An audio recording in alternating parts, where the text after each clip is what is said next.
দু ভাই একটা গল্প শোনাও না। এখন বিরক্ত করিস না, অনেক রাত, যা ঘুমাতে যাবি। ঘুমাতে যা। আমি ঘুমাতে যাব না। তুমি গল্প না শোনালে আমি ঘুমাতে কিছুতেই যাব না। তাহলে একটা গল্প বলছি, মনোযোগ দিয়ে শোন। এক রাজা ঘোষণা দিলেন, যে ব্যক্তি আমার সামনে এসে এমন কিছু বলবে যা সত্য নয়, মিথ্যাও নয়, তাকে 500 স্বর্ণমুদ্রা দেওয়া হবে। অনেক পণ্ডিত এলেন, কিন্তু কেউ সফল হলেন না। শেষে এক কৃষক এসে একটি কথা বললেন, রাজার সঙ্গে সঙ্গে তাকে 500 স্বর্ণমুদ্রা দিয়ে দিলেন। কৃষক রাজাকে কি বলেছিলেন বল দেখি? সত্য না মিথ্যাও না, এটা সম্ভব নাকি? আমি পারবো না দাদু ভাই। উত্তরটা কি তুমি বলো দেখি? এ এসে বলেছিল, রাজামশাই আপনি আমাকে পুরস্কার দেবেন না। এখন রাজা তো পড়ে গেল বিপদে। যদি পুরস্কার না দেন তাহলে কথাটি সত্য হয়ে যায়, আর যদি পুরস্কার দেন তাহলে কথাটি মিথ্যা হয়ে যায়। তাই তিনি অতি সহজে সত্য বা মিথ্যা হিসাবে নির্ধারণ করা যায় না। তাই তাকে উনি পুরস্কারটা দিয়ে দিলেন। দারুণ দারুণ। আর একটা দাদু ভাই, আর একটা গল্প শোনাও তো। ঠিক আছে, আর একটা গল্প বলছি, উত্তর তো দিতে পারবি না, খালি তো শুনেই যাবি। তাহলে শোন। এক ব্যক্তি রাতে একটা ঘরে ঢুকলো। ঘরে কোনো আলো ছিল না। সেখানে ছিল একটা মোমবাতি, একটা কেরোসিনের ল্যাম্প আর একটা চুলা। তার কাছে ছিল একটি মাত্র দিয়াশলাই আর একটি মাত্র কাঠি। সে প্রথমে কি জ্বালাবে বল দেখি? কেন দাদু, মোমবাতিটাই জ্বালাবে।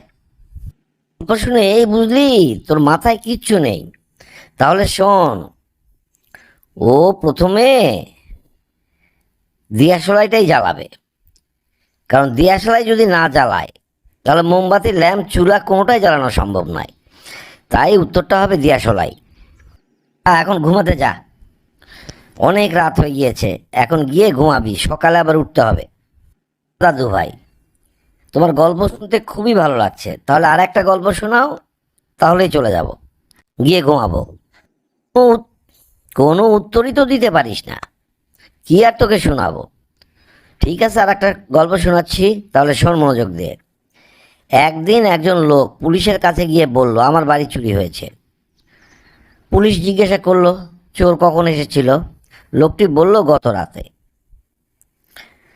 পুলিশ বাড়িতে গিয়ে দেখলো জানালার কাঁচ ভাঙা, আলমারি খোলা, জিনিসপত্র ছড়িয়ে ছিটিয়ে আছে। সব কিছু দেখে পুলিশ সঙ্গে সঙ্গে বুঝে গেল যে লোকটি মিথ্যা কথা বলছে। এখন প্রশ্নটা হচ্ছে, পুলিশ কিভাবে বুঝলো যে লোকটির কথায় মিথ্যা? পুলিশ বললেই হবে দাদু ভাই। আর এই উত্তর আমার পক্ষে দেওয়া সম্ভব না। পুলিশ মনে করলেই হবে লোকটির চুরি হয়েছে, তাই পুলিশের কাছে গিয়েছে। লোকটি মিথ্যা কথাই বলেছিল, কারণ লোকটি বলেছিল চোর গত রাতে এসেছিল, কিন্তু ঘরের ভিতরে বৃষ্টির পানি পড়েনি, অথচ আগের রাতে প্রচণ্ড বৃষ্টি হয়েছিল। যদি জানালার কাঁচ সত্যিই রাতে ভাঙা থাকতো তাহলে ঘরের ভেতরে বৃষ্টির পানি ঢুকতো। তাই পুলিশ বুঝলো জানালার কাঁচ পরে ভাঙা হয়েছে, তাই চুরির ঘটনাটি সাজানো। এইভাবে পুলিশ চিন্তা করে ধারণা করেছিল যে ঘটনাটা মিথ্যা। বন্ধুরা, আপনারা কি ভাবছেন? কমেন্ট বক্সে অবশ্যই জানাতে ভুলবেন না।